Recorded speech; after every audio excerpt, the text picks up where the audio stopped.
Este verso bíblico pouco conhecido vai transformar sua vida. E se a resposta que você pediu a Deus já estivesse escrita, mas você nunca percebeu? E se o que você vem buscando em orações repetidas, conselhos humanos e promessas instantâneas, já tivesse sido revelado em um único verso esquecido das Escrituras?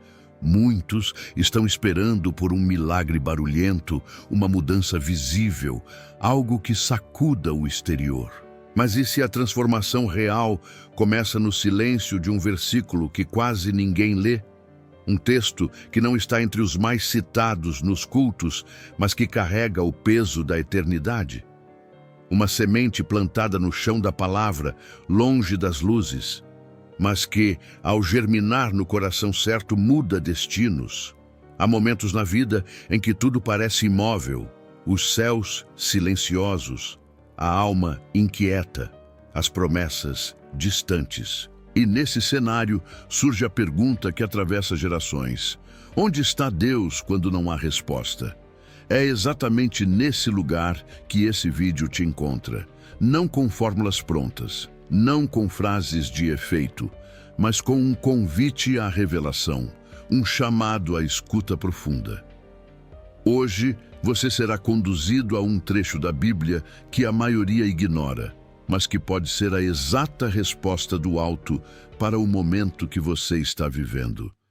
Este não é um vídeo sobre motivação emocional, é sobre confronto espiritual, sobre enxergar o que sempre esteve diante de você, mas que só os quebrantados conseguem discernir. Você está prestes a entrar por uma porta estreita, e o que há do outro lado não é popular, não é imediato, mas é eterno. O ruído das promessas que não mudam mais. Vivemos cercados de palavras, pregações, declarações, vídeos com títulos chamativos prometendo vitória, virada, recompensa. Mas quanto mais ouvimos, menos sentimos. Porque algo dentro de nós começa a reconhecer o vazio por trás da repetição. A geração atual foi alimentada com promessas fáceis, mas não aprendeu a permanecer quando elas não se cumprem no tempo esperado. E nesse vácuo, entre o que se prega e o que se vive, nasce o desânimo. A fé se desgasta e, lentamente, o coração vai trocando a esperança pela apatia. Quantos textos bíblicos você já ouviu nas últimas semanas? Quantas vezes alguém disse, essa palavra vai mudar a sua vida, e mudou mesmo? Ou você apenas se emocionou por alguns minutos e depois tudo voltou ao mesmo?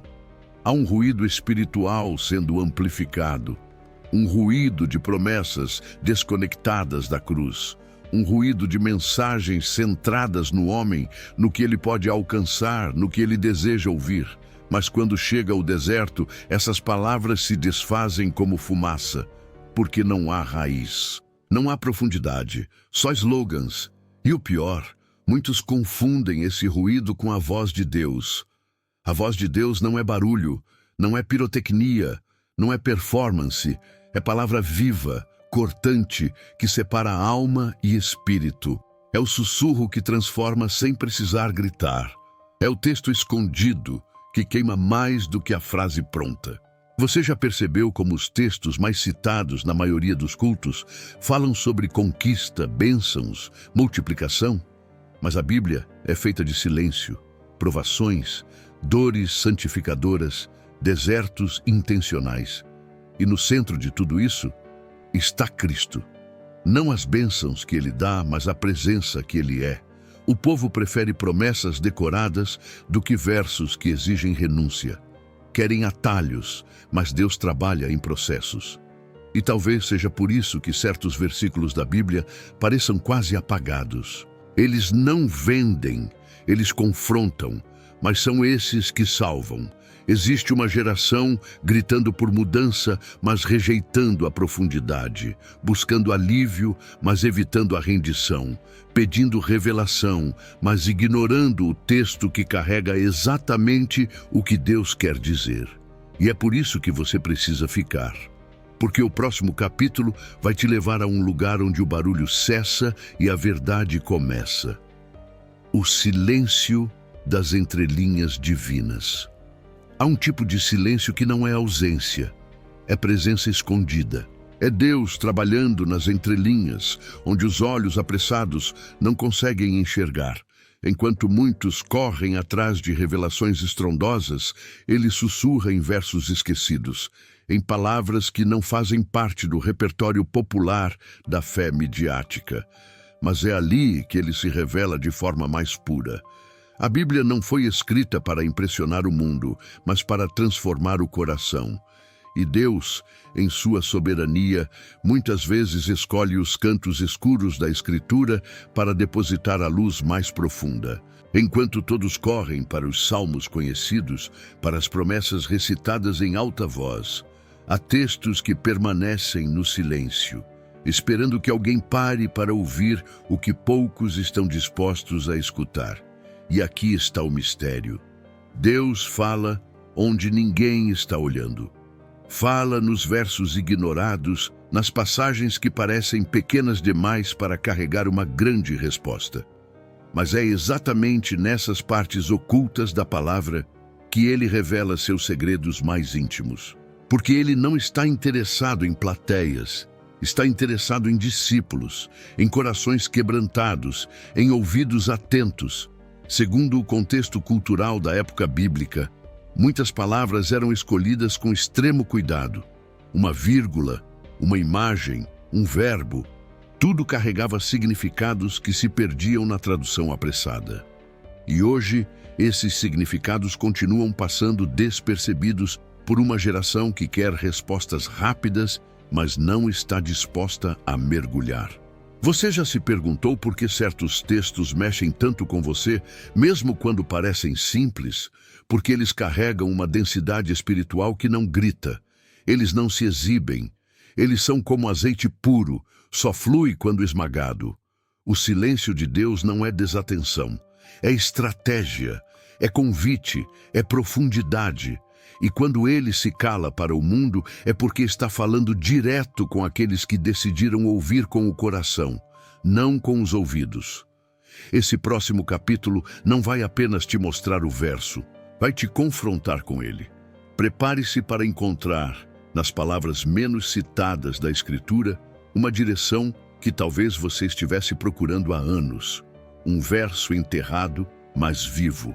Isaías 30, verso 15. Esse é o texto que muitos nunca ouviram num altar. Um verso que raramente aparece em campanhas, mas que carrega uma resposta que não depende de palco, de barulho, nem de espetáculo. Uma resposta que não promete facilidade, mas revela o verdadeiro caminho da restauração. Diz assim: porque assim diz o Senhor Deus, o Santo de Israel: em vos converterdes e em repousardes está a vossa salvação, na tranquilidade e na confiança estará a vossa força, mas não quisestes. Essa não é uma promessa de conquista, é um chamado ao arrependimento, uma convocação à entrega silenciosa, à rendição interior. Deus não está oferecendo atalhos, está revelando a rota. Uma rota que poucos querem seguir porque exige conversão, não emoção. Exige descanso em Deus, não ansiedade por resultados. Note a construção do verso: salvação está em se converter e descansar. Força está em se aquietar e confiar. Mas a última frase é o espelho de uma geração: mas não quisestes. Deus revelou o caminho. O homem rejeitou. Ele falou com clareza. O povo preferiu o ruído. Ele ofereceu repouso, mas todos continuaram correndo. O verso está enterrado na Bíblia porque é duro, porque ele desarma a vaidade espiritual, porque ele diz: pare, volte, silencie, confie. E tudo isso é profundamente contrário à cultura do desempenho, da pressa, da comparação. O texto é uma ferida aberta para quem vive cansado de tentar no próprio braço e, ao mesmo tempo, é uma cura poderosa para quem decide se render.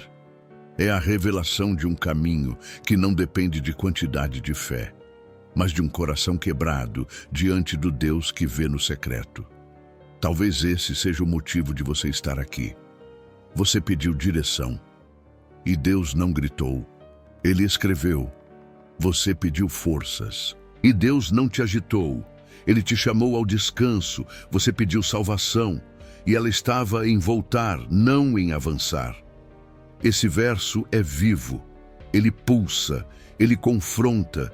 E se você deixar, ele vai te reposicionar espiritualmente como nunca antes. Mas para entender sua profundidade, precisamos agora voltar no tempo, para o cenário em que ele foi escrito. O verso no tempo, no contexto e no original. Isaías 30 foi escrito em um momento crítico da história de Israel. O povo estava cercado por ameaças, alianças políticas questionáveis e uma fé completamente diluída. Em vez de confiar no Senhor, os líderes buscavam proteção no Egito, símbolo da força humana, do orgulho nacional, da segurança visível. Eles queriam acordos. Deus oferecia arrependimento. Eles buscavam cavalos, exércitos, poder. Deus oferecia descanso, confiança e silêncio. No contexto original, a palavra usada para converter-se está relacionada ao verbo hebraico shuv, que significa voltar, retornar, dar meia volta. Não é apenas um gesto emocional, é uma mudança de direção. Já repousar vem de nashat, que traz a ideia de descanso calmo, não preguiçoso. É o descanso de quem se entregou plenamente à soberania de Deus. Tranquilidade, em hebraico, é shakat, e carrega o sentido de serenidade interior, de cessar o ruído da alma. Confiança é bitachon, que não significa apenas acreditar, mas firmar-se em algo como rocha. No caso, firmar-se em Deus, mesmo quando tudo ao redor grita o contrário. Essas palavras foram proferidas por Deus através do profeta, enquanto o povo fazia exatamente o oposto. Procuravam solução nas potências da terra, quando o céu os chamava ao arrependimento. Rejeitavam o invisível, preferindo o controle humano. Por isso, Deus não apenas adverte, ele lamenta, mas não quisestes. Essa expressão final é uma denúncia, mas também uma revelação. Deus mostrou o caminho, mas eles resistiram. Isso não revela fraqueza em Deus, revela dureza no homem. E ainda hoje, esse eco atravessa os séculos. Quantos de nós ouvimos a direção de Deus e preferimos continuar andando por nossa própria conta? Segundo registros arqueológicos e textos paralelos, o período em que Isaías profetiza é de grande instabilidade política. Judá estava pressionada por todos os lados, mas sua maior fragilidade não era externa, era interna. Eles tinham o nome do Senhor nos lábios, mas seus corações estavam longe. Suas decisões estratégicas eram feitas com base no medo, não na fé. Com base em alianças humanas, não em obediência divina. O que torna esse verso tão poderoso é que ele revela o paradoxo da salvação verdadeira. Ela não se manifesta na força, mas na entrega. Não na ansiedade, mas na quietude. Não na multiplicação de esforços, mas na humildade de parar e ouvir. Esse é o Deus da Bíblia. Ele não compete com os nossos ídolos. Ele os derruba com um sussurro. Ele não entra na corrida para ver quem grita mais. Ele espera por quem se cala. E agora que você entende o peso desse verso, precisamos confrontar o que ele exige de quem o ouve. A promessa não é o que você pensa. O verso de Isaías 30:15 não oferece alívio imediato, não promete que as circunstâncias vão mudar. Não garante que os inimigos vão recuar, nem que o deserto vai florescer no instante seguinte. A promessa não é a mudança da situação, é a transformação do coração. Em vos converterdes e em repousardes está a vossa salvação. Na tranquilidade e na confiança estará a vossa força. Mas não quisestes. Aqui, Deus não está oferecendo o que o homem deseja, ele está exigindo o que o homem evita. Não é um convite à ação, mas à submissão. E isso confronta toda uma geração treinada para fazer, conquistar, provar, reagir. A maioria procura Deus com listas de pedidos, mas esse verso vira a mesa. Não é sobre o que você quer que Ele faça, é sobre o que Ele está pedindo que você se torne. Conversão, descanso, tranquilidade, confiança.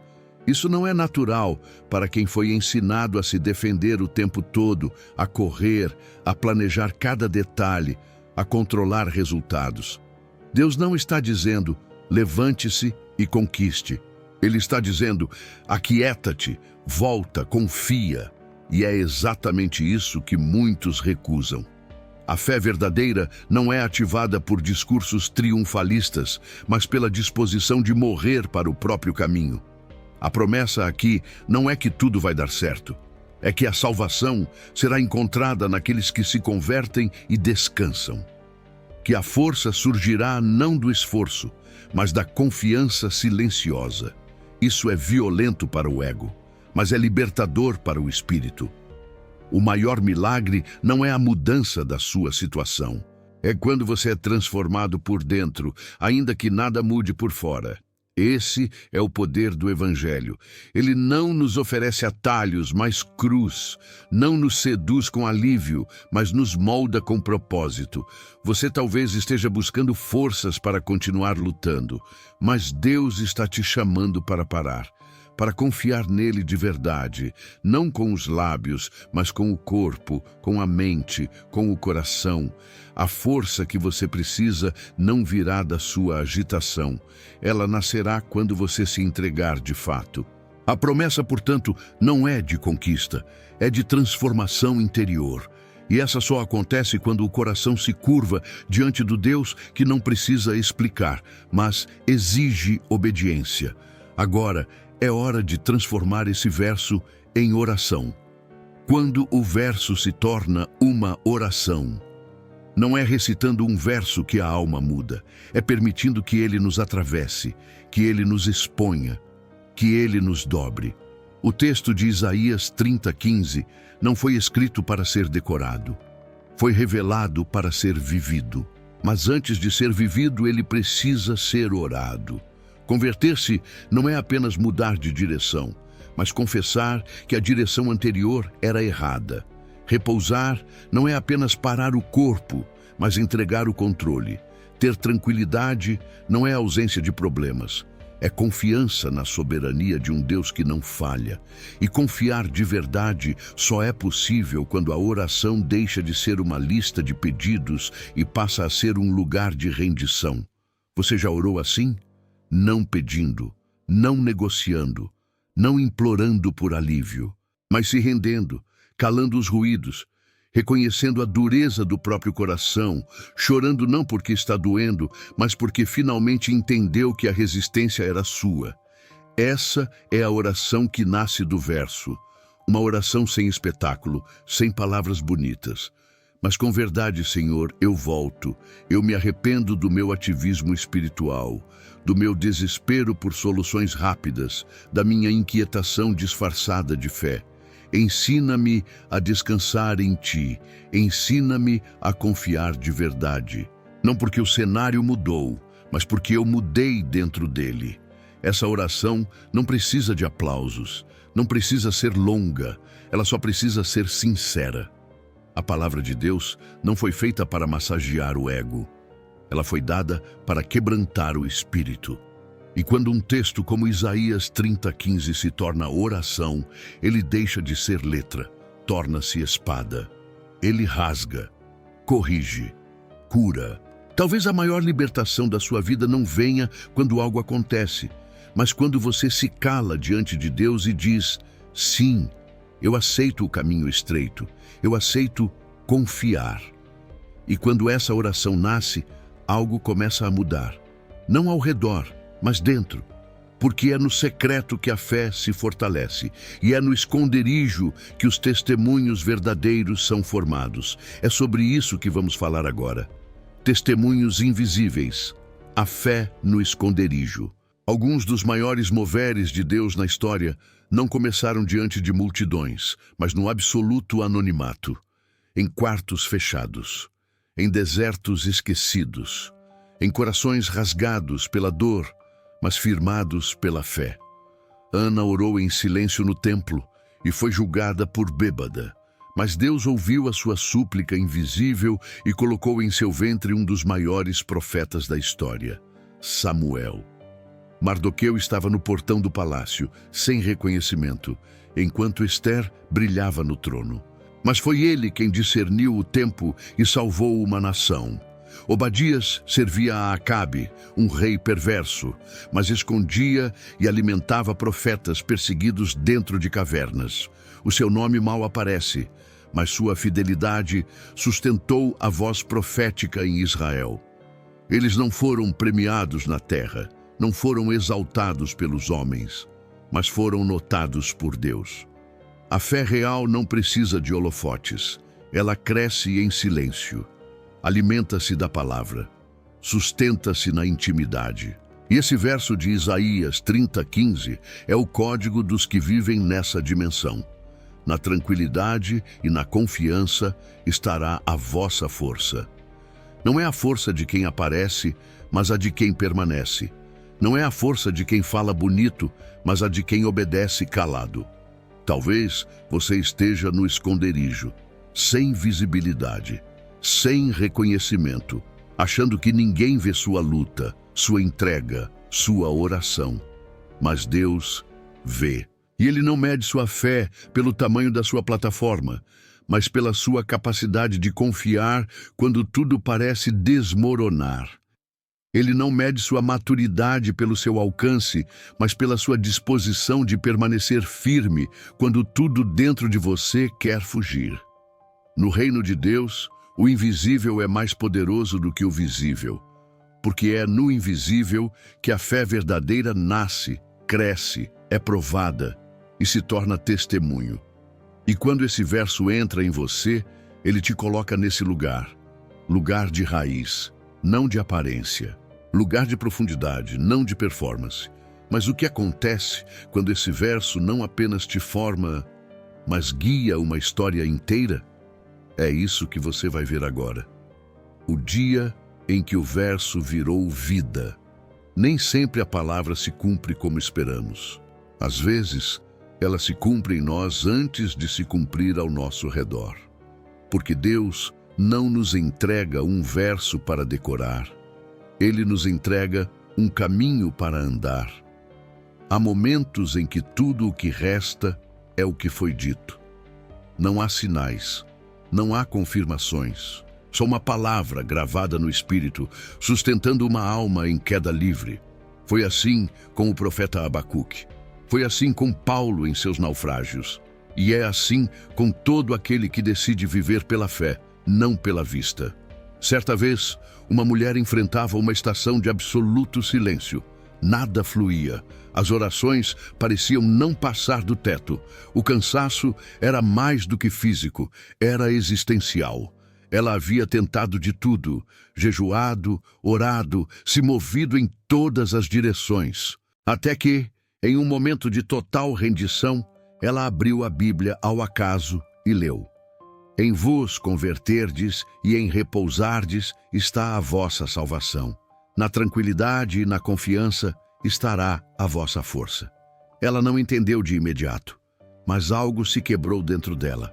Pela primeira vez, ela parou de pedir, parou de correr, parou de tentar salvar a si mesma. E naquele instante, embora nada ao redor tivesse mudado, ela foi tomada por uma paz que nunca havia experimentado. Não era euforia, era presença. Não era explicação, era revelação. A transformação que ela tanto buscava começou quando o verso se tornou carne dentro dela. Ela descansou, e no descanso, reencontrou Deus. Essa história não tem final cinematográfico. Não houve um milagre visível, nenhuma reviravolta espetacular, mas houve algo infinitamente maior. Uma alma voltando para o seu Criador, não por aquilo que Ele pode dar, mas por quem Ele é. E é isso que o verso faz. Ele não te dá um final de novela. Ele te dá um novo coração. Porque quando a palavra se torna vida, você deixa de viver pelas circunstâncias e passa a viver por convicção. E se hoje fosse o seu dia de deixar de ouvir e começar a viver? Se você não lembrar de mais nada, lembre-se disso. Se você não se lembrar de mais nada, lembre-se disso. O que é escondido pela multidão é revelado no secreto. E é ali que Deus transforma. A força que você procura não está no que você conquista, mas no quanto você se rende. A salvação que você anseia não começa quando tudo melhora. Ela nasce quando você volta para Deus e descansa nele. A sua história não precisa de mais promessas. Ela precisa de profundidade, de conversão, de confiança. Isaías 30:15 não é uma frase bonita para se pregar. É um espelho, um mapa, uma advertência e, para os que creem, uma chave. Se você continuar vivendo na lógica da pressa, do ativismo, da ansiedade disfarçada de fé, esse verso vai parecer pequeno demais. Mas se você se permitir parar de correr, parar de controlar, parar de gritar, ele vai se abrir como um poço profundo e silencioso. E nesse silêncio, Deus fala. Não se trata de entender tudo, nem de resolver tudo. Trata-se de se curvar diante daquilo que o mundo despreza, mas o céu honra. Um coração quebrantado, calmo, entregue. Cristo é o centro disso. Ele é o descanso. Ele é a paz. Ele é a salvação. Ele é a palavra viva, feita carne, que também foi rejeitada quando ofereceu descanso ao cansado. Hoje, ele oferece o mesmo convite, e você precisa decidir. Vai continuar correndo? Ou vai voltar? O último capítulo não será uma explicação. Será um chamado à transformação. Você chegou até aqui, ouviu a palavra, foi confrontado, foi chamado à pausa. Agora, não basta apenas concordar com o que foi dito. É hora de responder. Esse verso não veio até você por acaso. Deus não desperdiça a revelação. Quando ele expõe um texto escondido, é porque há uma obra profunda sendo iniciada. Não adie o que o Espírito está gerando agora. Pare de resistir. Pare de planejar sua própria saída. Pare de tentar manter o controle com uma mão enquanto levanta a outra em adoração. Não funciona assim. Ou você se entrega por inteiro, ou continua girando em ciclos espirituais que não levam a lugar algum. A salvação está em voltar. A força está em confiar. E Deus não está esperando que você resolva tudo. Ele está esperando que você se renda. Agora, aproxime-se dele com verdade. Não com performances, não com promessas vazias, mas com o coração nu. Ferido, talvez, mas disposto. Ore assim: Senhor, eu reconheço. Tenho corrido demais. Tenho confiado nas minhas estratégias. Tenho buscado respostas fora da tua presença. Mas hoje eu volto, não apenas com palavras, mas com todo o meu ser. Eu entrego o que estou tentando sustentar no meu braço. Eu escolho confiar em ti, mesmo sem ver, mesmo sem entender, mesmo que tudo ao redor grite o contrário. Na tua palavra eu descanso. Em ti eu sou salvo. Amém. Agora, feche seus olhos e permaneça alguns segundos em silêncio. Esse silêncio não é vazio. Ele é o altar onde Deus vai agir. E quando você se levantar, não seja o mesmo. Deixe esse verso te moldar por inteiro, porque o que Deus revelou hoje não foi um conteúdo, foi um chamado.